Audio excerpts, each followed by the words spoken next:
So this here is the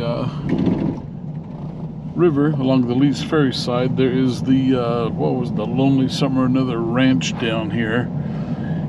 It's just part of the park system now, and you can drive in there to take a look at it.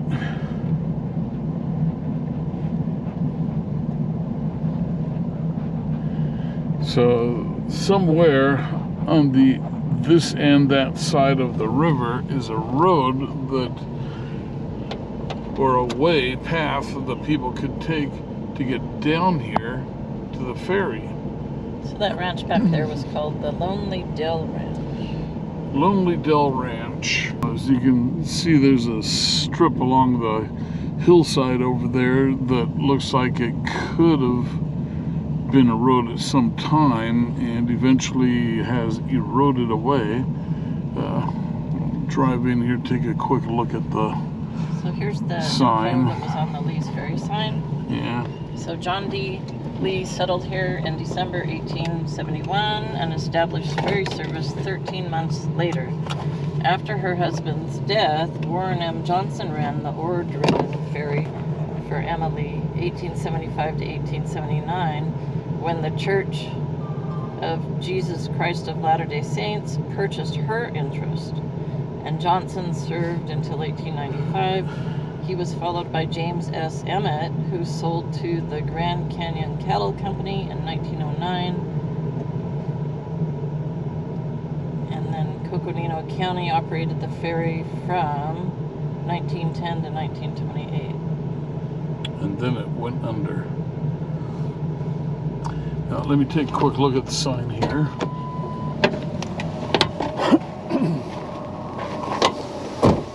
Leave the air conditioning on. The kitties appreciate it immensely.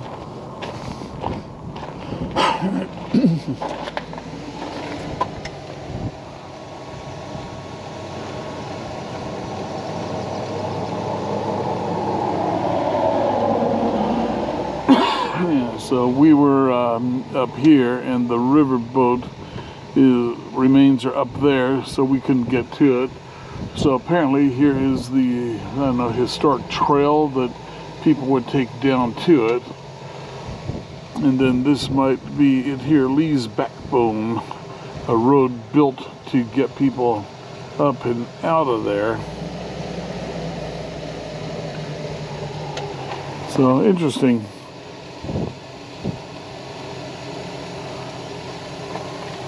Okay, anything else over here? Nope.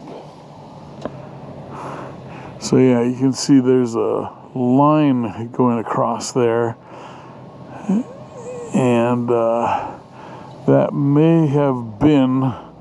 may be the remains of the road that they put in over there. All right. Yeah, it says we're going to drive by some cool rock formations. There's a bridge, and that road goes up to the Lonely Pine. The sign says no RVs, so we're not going to drive up there. And we got some cool flowers here. We got these here.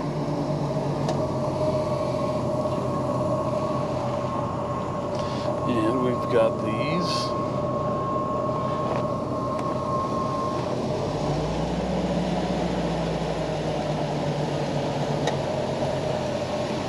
And a plant with even more of these.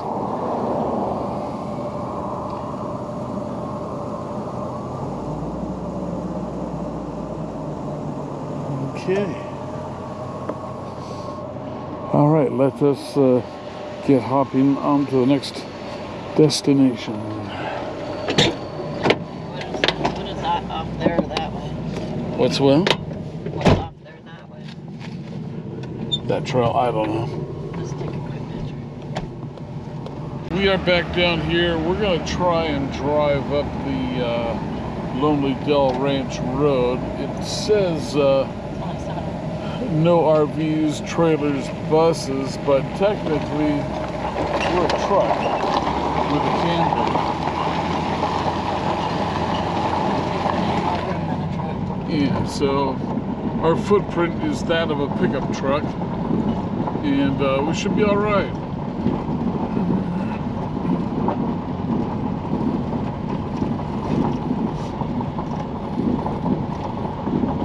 So over there, those green trees, that's the Lee's Ferry.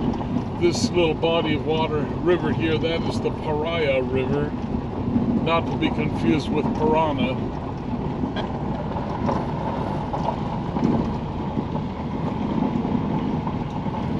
And there's a fruit orchard in here. It's not going to have fruit this time of the year. Oh, there's the big bird. Big bird? Flying down. Oh, yeah, a couple of herons.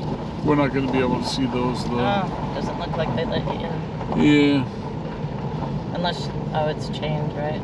Yeah. So it looks like we're... Oh, you can walk in. Yeah, I know. I don't feel like walking, though.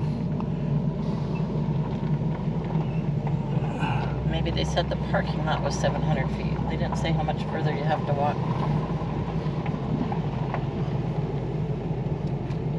It'd be nice to come here when the fruit was ripe. Yeah. Let me get into a parking spot here for a minute. Take a few pictures. It was an easy drive up to the Lonely Dell Ranch. However, you still have to walk in a ways. We're not sure how far. No overnight parking here. So there's a lot of sage here.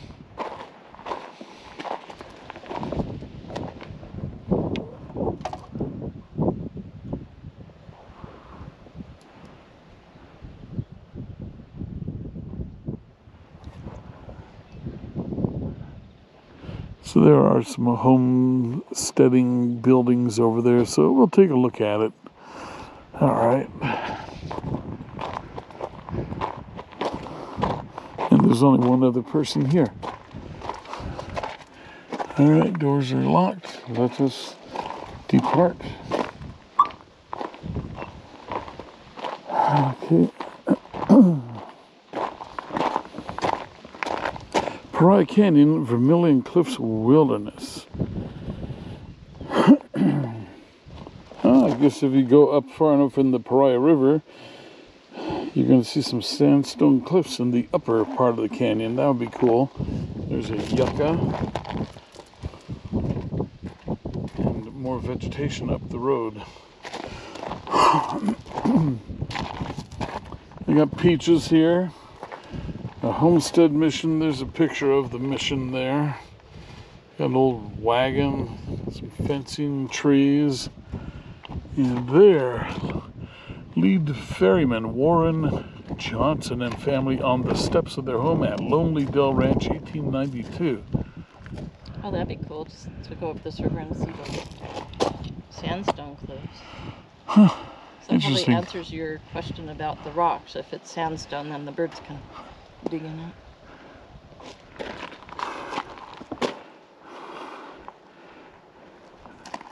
Fruit picking.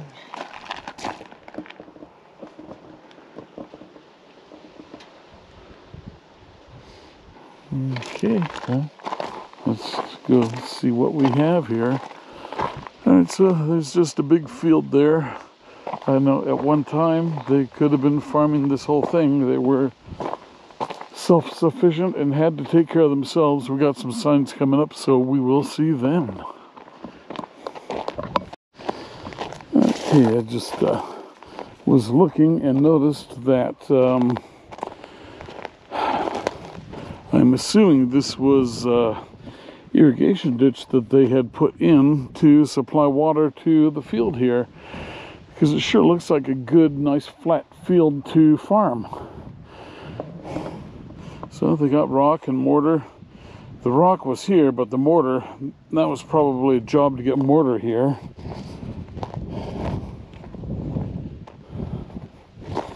Okay, and let's keep on going. Apricots, you say? Late May, so you missed it by that much.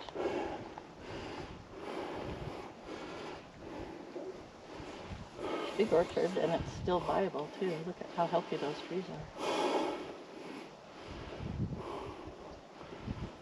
are. Yeah, so there's apricots on the vine, or on the trees now. Let me walk over here. Actually, maybe I'll do that afterwards. I'll walk over here and read these other signs. I don't want to miss them. So here's a water service here, it looks like, or a vent. Yeah. So you can see they have water here. Boy, this was a beautiful place to live.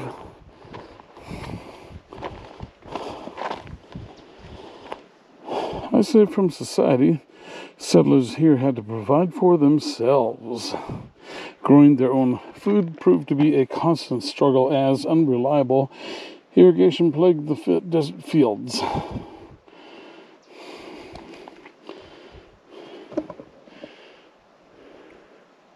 Yeah, it looks like they were growing a little bit of everything in here. Today's orchard grows from new seeds planted by the last private owners. Water. Water. 1872, the founding family. John D. Lee and wife Emma established this ranch to support their lives as river ferry operators. While living here, they shuttled wagon trains and travelers across the Colorado River on makeshift ferry boats and skiffs. The crossing became a key rustic outpost as settlers immigrated to Arizona. It also provided a veil over Lee, who arrived at the ranch a fugitive for his involvement in the 1857 Mountain Meadows Massacre. Lee's frequent absences left Emma and their children as the driving force behind all operations. The law caught up with Lee in 1874, and he was executed. Warren Johnson arrived with his family in 1875 to assist Emma with the ferry.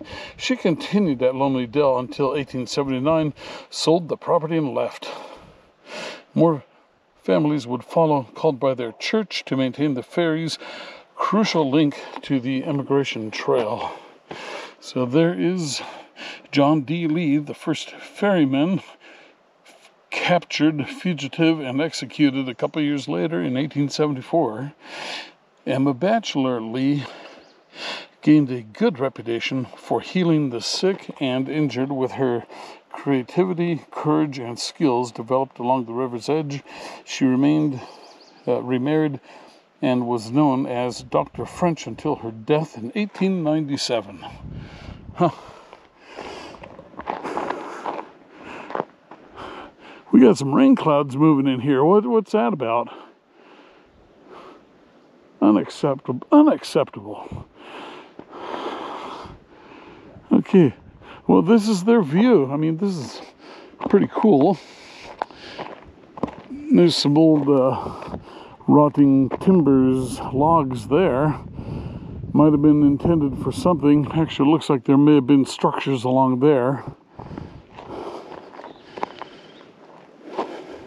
There's an old, like horse trough or water trough. And then here is the irrigation ditch again. Rocks and mortar. 1872 irrigation. Every Lonely Dell family struggled to water their fields through various dams, tunnels, and hand-dug ditches. The Pariah River's muddy flows and unpredictable floods caused problems, but ferryman Warren Johnson worked tirelessly to grow crops and food for his family. Constant rebuilding and digging meant tremendous labor, but the payoff of 100 tons of hay each year was worth it. Later, owners added flagstone to the mile-long ditch for stability. Today, water is pumped from the Colorado River.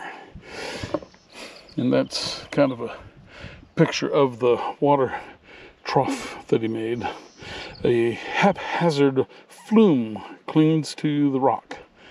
And yeah, it's pretty haphazard, all right. So yeah, cool. Had a flowing ditch of water here that you could siphon water out of for your fields. So here is another little field here. You can see the furrows rows in there. We'll take a walk through the orchards here in a minute. We're going to go in through the houses first. You can see they were running water in down the ditch here earlier. It's off now. So this is highly, highly cool. The Lonely Dell Ranch. Okay, this I am going to give a very highly recommended. And look at the size of that lizard. Kelly, lizard. That is a big one. Over to the tree. That is a big lizard. Okay, what do we got here? Okay, a plow. You see the discs down there. Here's the old seat. Doesn't look too comfortable anymore. And look at the size of that tree. Now, is this like a almond tree or something? I don't see a sign on it. Take a picture of the leaves, I could identify it. Yeah. Look, What? I picked apricots. Oh, well, I think Let 'em there's, ripen. yeah, I think there's orange ones over there. Very highly cool.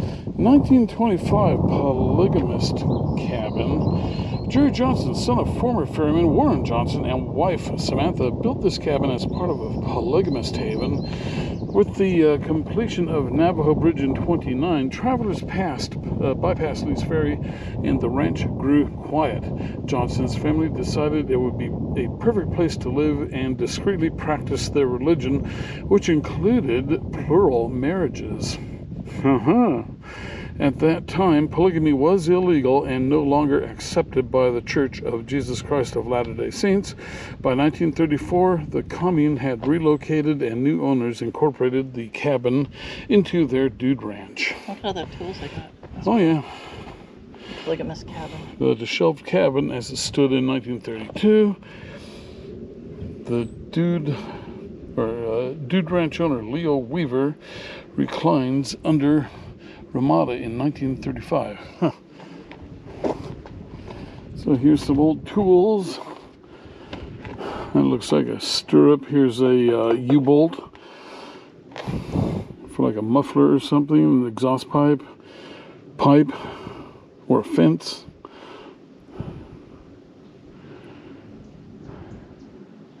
Old shovel. Another U-bolt here. Yeah, very interesting. Spikes, long square nails, piece of a gear, and more stuff down below, and a modern wheelbarrow. And then you can see they've got mud packed between the timbers. Here is another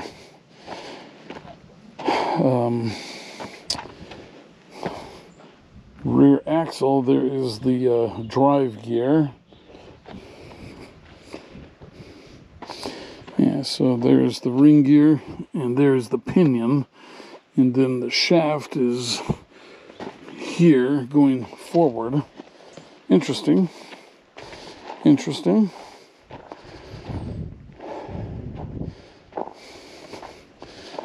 So this here, not sure what this one is. Might be for like hay or something, or no, planting. Looks like it might be for planting. You put your seeds in there, and it kind of plants your seeds, I think. If you know, say something in the comments. What do we got over here? Another old cabin with mud chinking on it. There's a Limax sewing machine. Let me see if I can get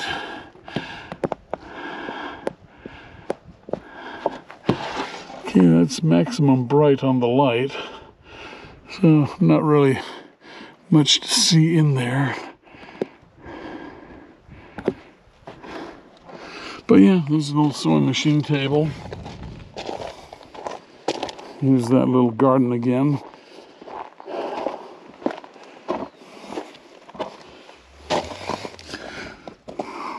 Yeah, so they're just kind of storing things in here now.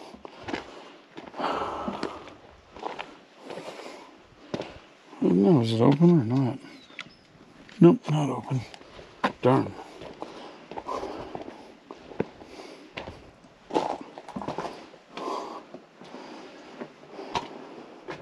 Yeah, all locked up. Look at this here, baby. 6-burner stove.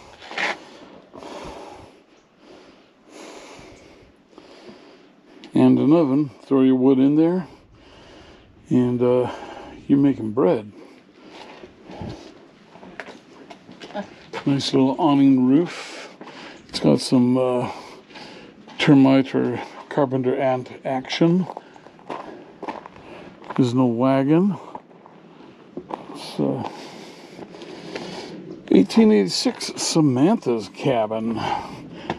Warren Johnson, who took over operations after the Lees built this cabin for his second wife Samantha and their young children. Samantha lived here only a year until the large family home was completed next door. When she moved out, farmhands moved in. In 1897, new ferryman James Emmett converted the cabin into a school for the children of Lee's Ferry.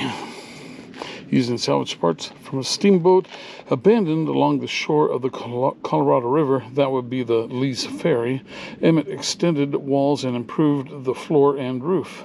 Throughout the years, the cabin housed ranch workers, travelers, then reprised its role as a schoolhouse in the 20s. By 35, vacationers could rent the cabin at the new Paradise Canyon Ranch. How big that family is. The Johnson family returns in 1929. And there they all are. Him and him are some big dudes. Go back then, yeah. And so here is the wagon, pickup truck of its day.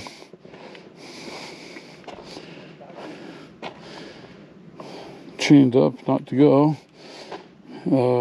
There's the brakes.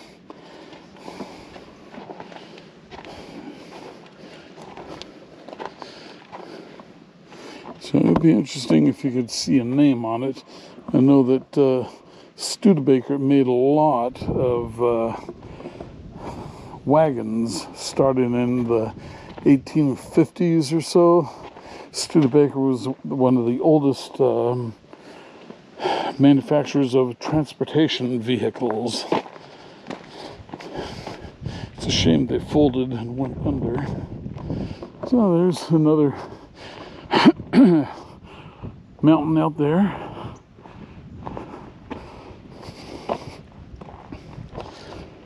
(1886) family home in the ground. No. Well, right there. There's another kind. Yeah, or that might be a root cellar. Okay.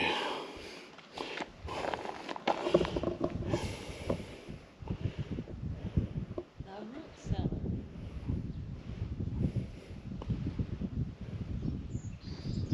cellar.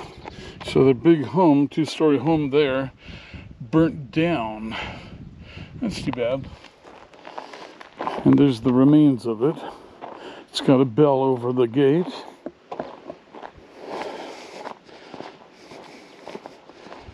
All right.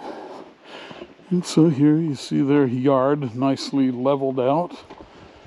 Lots of trees. Root cellar, yep. Flagstone walls and a roof made from earth. This partially dug out building was common on most pioneer farms and ranches before modern electric appliances. The cellar acted as a refrigerator to keep vegetables from freezing in the winter, butter and cheese from spoiling in the summer, and provided workers a place to hide from the hot sun. While the exact date of this cellar remains unknown, the location and materials place it within the time period of the newly completed Johnson family home. So this is cool.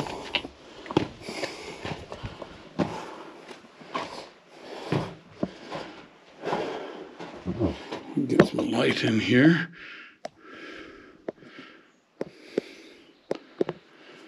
Oops, wrong one.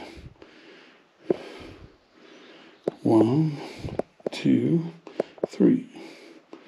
Oops. 1, 2, 3 is the bright. Oh, come on, you stupid thing. 1, 2, 3 is the bright. So there you go. Flat rocks here, stacked underground. Dirt floor. Well, it actually has the flat stone floor. It would be a lot cooler in here if they kept the door shut. And you can see here, that's where there used to be a window, and then they filled it at some point. Here's a vent. Cool. Okay, let us proceed on out of here to the next exciting thing. Let's take a quick walkies around to the back side of this. Yeah, there's a little vent on there. Vent would be good. It would let the heat, the rising heat up, and keep the cool air down, in.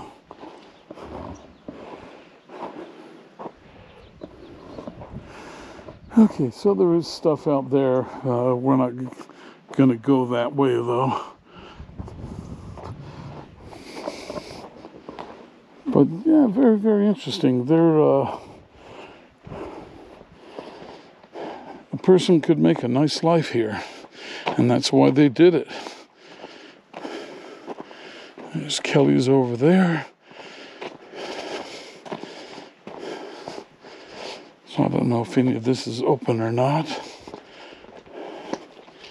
Probably not. No, all bolted up, but we can look in. There's an old oil stove.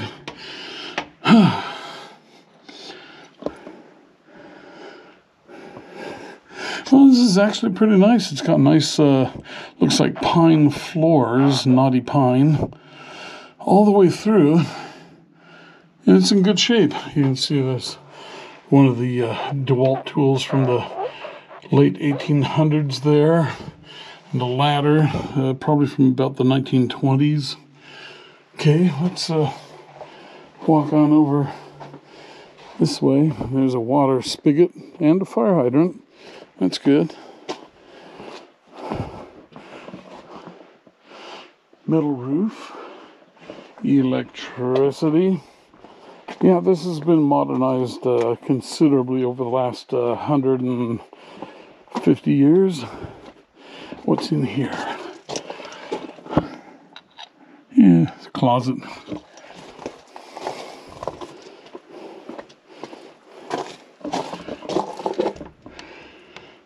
Okay, so here, yeah, these are nice rooms. I wonder if it's going to be for rent or not, or what. They've got an outlet in the middle of the floor, so they'll have a couch or something in the middle there. But nice, nice flooring, I gotta say.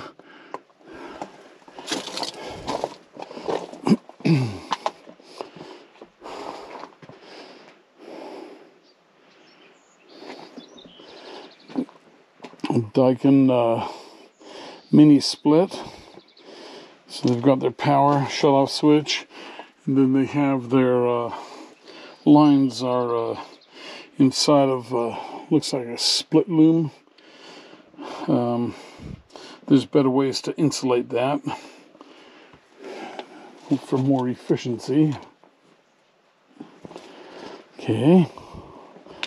So there might be a little basement under it. I don't know. What do we got here? Rocking chair. I haven't seen a fireplace in here yet.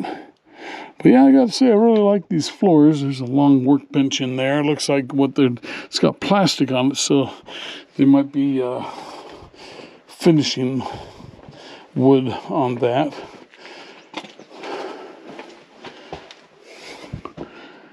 Yeah, I bet what they're gonna do here is have rentals, and they're probably not going to be cheap. In fact, somebody could be living there right now because the blinds are down and they don't want to be disturbed. And this mini split here is running. And there's a shelter. It's like about mini splits, they're silent. It's a 2-zone there. And it's on a concrete pad with rubber footies on it, which makes it even quieter. That's nice.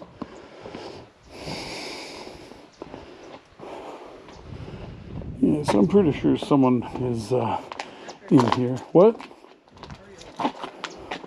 Yeah. Okay. So there we go, and it looks like they have little holes here that they're filling. Is that just about the house? All right. The 1936 Weaver house. Leo and Hazel Weaver had big plans for the newly purchased ranch as they flipped old cabins into rentals for guests. They hired Hopi stonemason Poli Hugavi to build this house, which acted as the main lodge. The rustic Paradise Canyon Ranch was open for business, but lacked electricity, running water, and returning guests. Where pioneers had persevered years before, the Weavers struggled to make a profit and soon gave up their cowboy dream. Gus and Romana Griffin bought the ranch to enjoy their retirement in isolation and nature. In later years, the Griffins sold to a group of private investors who added electricity and replanted the orchard. In 1974, ownership changed hands for the final time.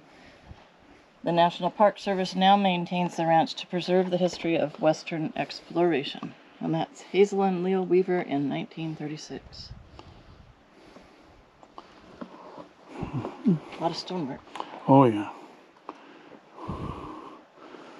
That was probably the original house, and then they added this long. Oh, yeah.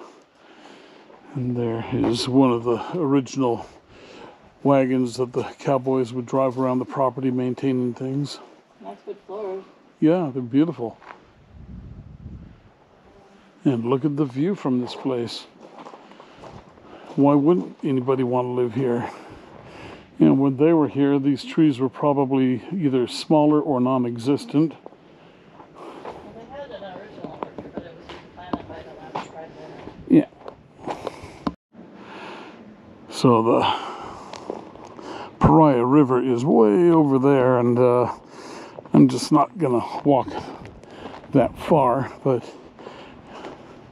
they have picnic tables throughout all the fields here that people can come and sit in. And it looks like they're doing some kind of work here. They got flat stones there.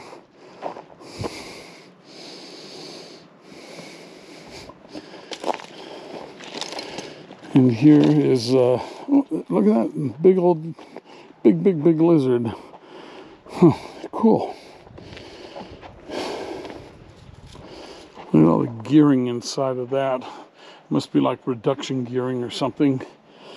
Here's where the farmer sat, and I don't know, I think this might have been for hay or something or whatever. I'm not a farmer, I don't know these things.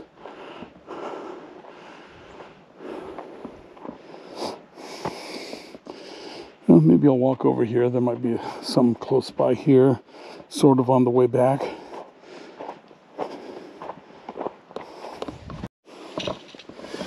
So you can see there's a lot of activity going on around these parts. There's a little ant colony. So we've got a bunch of ants running in and out of that hole. There's one running home right now. Mom, Mom, where you at, Mom? Okay, maybe it's a false alarm. Oh, there they are. 3 of them come out. They hear me. They don't like me. Okay. But what's cool over here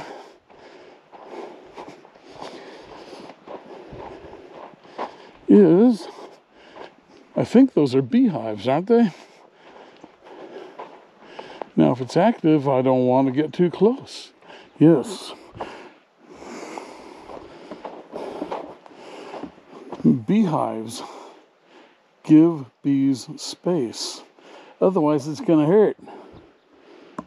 Cool. It actually doesn't look like they're active, though. I'm not an expert. Okay, let's see what else we have here. Okay, so here you see we have apricot tree. Those ones are not going to be ripe for quite a while. We've got paint on those trees to keep something from climbing up and harming the trees.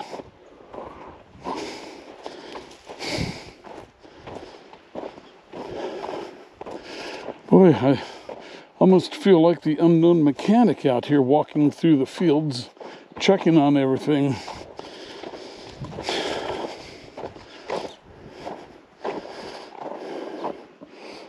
Okay, so what kind of fruits? Okay, it's more apricots. Older tree, though. And over here,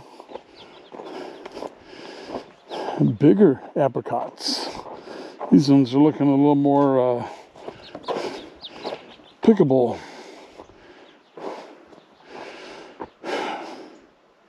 But if they weren't ripe, Daffy Duck would say they were despicable. See, that's one of the things. This one's already been pecked away or something. But this is close to ripe. It's yellow, not orange. I can hang on to it for a couple of days, see what happens. Keep my eye open. I think there was a tree with more orange ones up here. Okay, let me pause this. Okay, so we're getting up here, back towards the road. And here's a caretaker's work cart. Got stuff in there they're spraying and maintaining the plants with.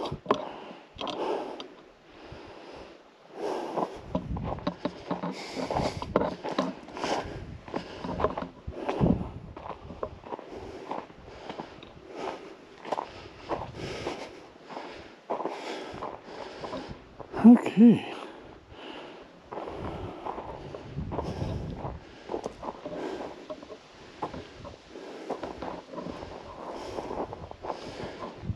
All right, well, I found a kind of ripening apricot, so let's see how that works out.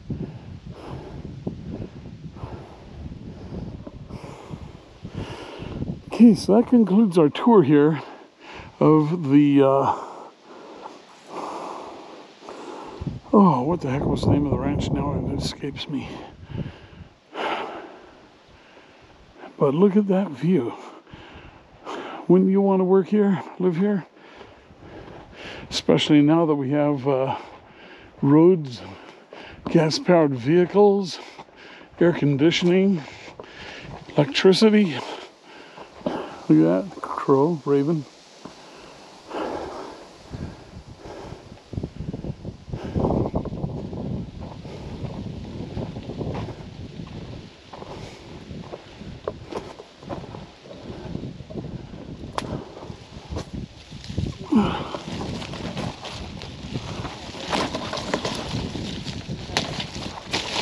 What? Oh, yeah, I know. Okay.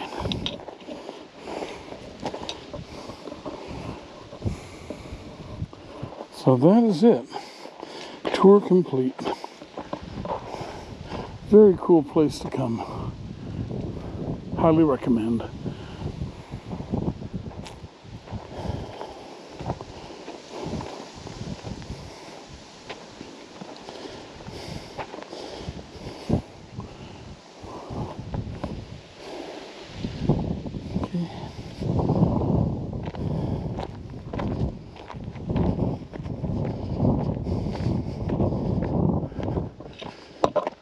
And you can see ye old truck camper down there at the gate. And coming towards me is ye old female. Well, they should taste better than what you get from the store. They're catching the draft up there. Yeah. Yeah. Three, probably vultures. Okay.